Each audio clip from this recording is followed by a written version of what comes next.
I don't remember giving you grunts permission to whine. I've had enough of your freaking mouth! Marriage? Huh? Lord Shadow? Rose is getting married? That's absurd. Makes no sense. Then why did she ever? What was it for? I will never allow it! Rose Oriana, your betrayal has not gone unnoticed! You will be punished! You'll pay! Huh? Why? I knew I could count on you! Conflicted. That is how I feel. That is how I would describe Eminence in Shadow, episode 9. Now, don't take me to the Pound Town. Don't take me to the closed tab. Bear with me. Here's the thing. I think episode 9 was fantastic. I loved it. It was a fantastic setup episode with really strong callbacks to various events in the season. I will talk about that in just a moment. My conflict comes where I think you and me can both agree that we want, we crave, we need to eat. We need more Eminence in Shadow. We need another 24-episode season.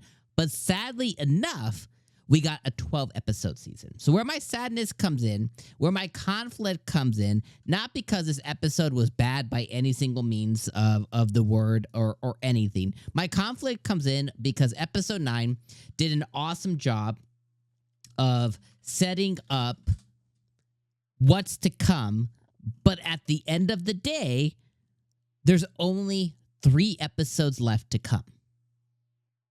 A lot of coming in this review. Be safe out there, kids.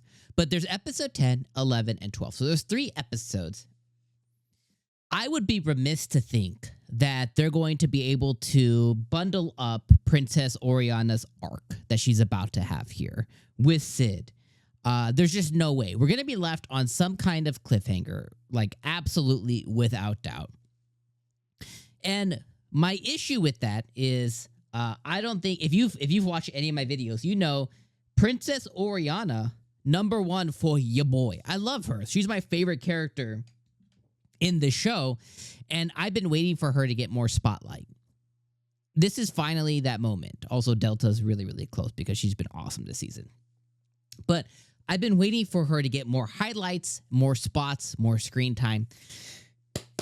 And our moment, my friends, is finally here. It's finally here. She's about to get the spotlight. She's about to be into the loop, into the story arc with what Sid has in his diluted and demented mind. She's about to take center stage with the plan that he has to be this big mammoth of a leader, of a queen of Oriana, right? She's going to push mom out the spot, push everybody else. He's going to put her, and she gonna be #1 in that kingdom. So I love that. I don't love that this is coming so late into a season, into an arc, that I will say was not as good as the last 2 arcs that we got. So the last 24 episodes I thought were fantastic. Mundane Man was fantastic. The OG Sid establishment of the Shadow Guard, like all of that, fan-fucking-tastic. The recent arc of John Smith, I know a lot of people love it. Again, I think it's a better read. Did not translate that well to being adapted. I think a lot of episodes were leaning a little bit towards the boring side of it. But again, I have to let you know, I love this anime and I ooze it from every corner of my body. I secrete it. And that's where I become conflicted with, like, hey, you know, like, I will admit, like, last episode, the beach one, the episode, like, you could delete last episode and we wouldn't miss anything. And that's where the problem becomes with those kind of episodes. It was boring. This episode I thought was fantastic. So running through the events of this episode, outside of, you know, being a sad boo-boo bear that we're not getting anymore after the next 3 episodes, at least for a little bit of time. There's no announcements yet. At least if there is, post it in the comments. Send me a link. Don't just say it's been confirmed. Send me a link. God damn it. But this episode, you know, originally it started off with Sid's conflict, his internal monologue conflict of what to do next, being the Eminence in Shadow.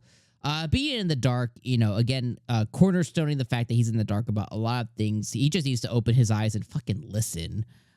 It's his most annoying trait as a character. But hey, like I always say, if there's an emotion that you feel with how a character's written, they're doing the right thing. And some people are going to annoy the F out of you. And sometimes I get Sid just annoys the F out of me.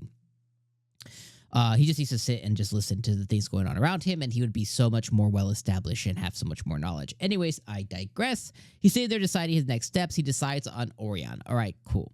Next couple things that happen is we see some other of the members of Shadow Garden. Awesome to see other different characters, and we see character 559, who is one of the people that was bestowed powers directly from Sid. Eventually, we're going to get the backstory on how and when and who, how, when she was bestowed said powers, and I'm looking forward to that. Another thing that I'm sad that we have 3 episodes left to really garner and get the time frame to see her story on how Sid bestowed his powers onto her, which means that there's only 9 individuals, including the top 7, along with Oriana and her, that have been bestowed powers. Awesome context, awesome story.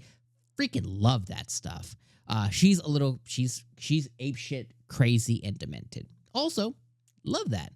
And she's obsessed with Sid. At the end of it, before he disappeared, before he boomed to the sky, she said, "Take me in you." Like, oh my God. Like, she's like next level, okay? Love that. Love her. The next part of it is, we saw the stuff where Oriana protected her mom, got caught up. I don't know how she gets caught, by the way, but, hopefully we get a backstory or backflash on how she actually got caught. Assuming it has to deal with, 559 directly and kind of the stuff that she caused there. Hopefully we actually see on how that happened, but she gets caught up. 559 destroys everybody, but somehow Oriana still makes it back to the kingdom, gets caught up, and then a marriage gets announced. That marriage, Sid finally faces some jealousy. Really nice to see. Basically, his emotions are showing that he actually does care for, Princess Oriana, no matter what he says. Awesome to see that he cares for Rose. He got lit the F up. Misunderstood by 559 and the other girls, and he's now on his way to the kingdom. Can't wait to see that blow up. And hopefully, she's not only going to learn about Shadow, but she's going to learn about Sid. Hopefully, that moment ends up happening. So loved all of that. Love seeing her mom. Love seeing the Diablo stuff. Like, this episode was absolutely fantastic. Also, we have to talk about the prostitute stuff. Sid once again saved her bacon, gave her some cash, got some cash for himself, took out her enemies. She basically, spread that she has undying love for her Shadow. It's just a timing and coincidence thing, but definitely love the non-spoken relationship that Sid/Shadow has with the prostitute that he ended up, kind of breathing life into unintentionally once again. So, again, every corner of this episode, absolutely incredible and fantastic, and contextually, like one of the best episodes of the season so far, and one of the best setup episodes I've seen in a while. Like, there's so many branching paths that we can go on based on this episode. Like, that's what makes me so excited. But again, sad and effing conflicted because we have 3 episodes left. All right. That's it. Let me know how you guys feel in the comments. I'll see you guys next week. Of course, as always, you have nothing to say. Just let me know who's best girl. Delta, Beta, Alpha, Oriana? Let me know. Peace out, my friends.